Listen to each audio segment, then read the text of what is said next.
Well, time now for another check of your weather.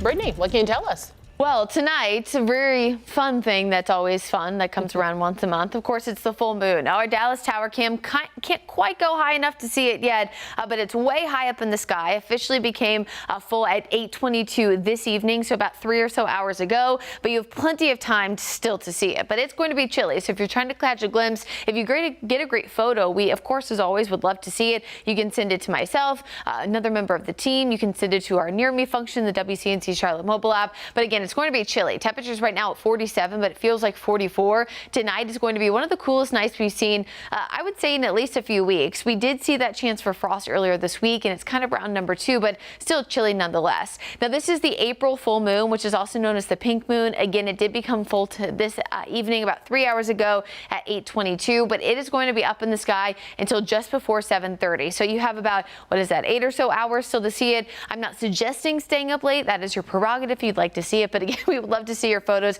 if you catch a good glimpse there. You can always send it to us via email, social media, and again, the Near Me function in the WCNC Charlotte mobile app. Now, how cold are we talking? Well, there's a chance for frost across most of the Charlotte metro area and surrounding communities. It'll be even colder in the mountains, but if you were with us earlier in the newscast, they are not in their growing season, which is why they do not have a frost advisory or a freeze warning issued. The growing season has only begun for areas along and south of I-40, so essentially the foothills and down south toward the sandhills. So these frost advisories are issued when we're in the growing season for folks who have maybe already planted, and especially farmers and folks who work in agriculture, because this is a situation where you'll want to cover up, bring inside if you can, and it's not just the plants. Remember, any outdoor pets as well. Of course, when it's this cold, hopefully you've already brought them inside, but just a gentle reminder there.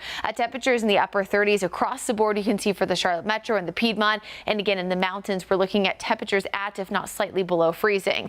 We have dry high pressure moving in, and when we get that sinking motion of air and then calm winds, that allows for the cold air to really settle close to the ground, which is why we're so cool with these temperatures in the upper 30s. It is not abnormal to see temperatures this cold in April. It is lower than normal, but our typical last frost, again, this is on average in Charlotte, is anywhere between April 1st through the 10th. So this is pretty much right on cue if it is our last. It's a little too early to say that, but what I can tell you is it'll be our last, at least in the near term forecast. Temperatures Sunday afternoon rebound quickly to the upper 60s to close to 70. Sunday, a picture perfect day. I know today was a little chilly, tomorrow not so much. Again, temps near 70 for most of the afternoon.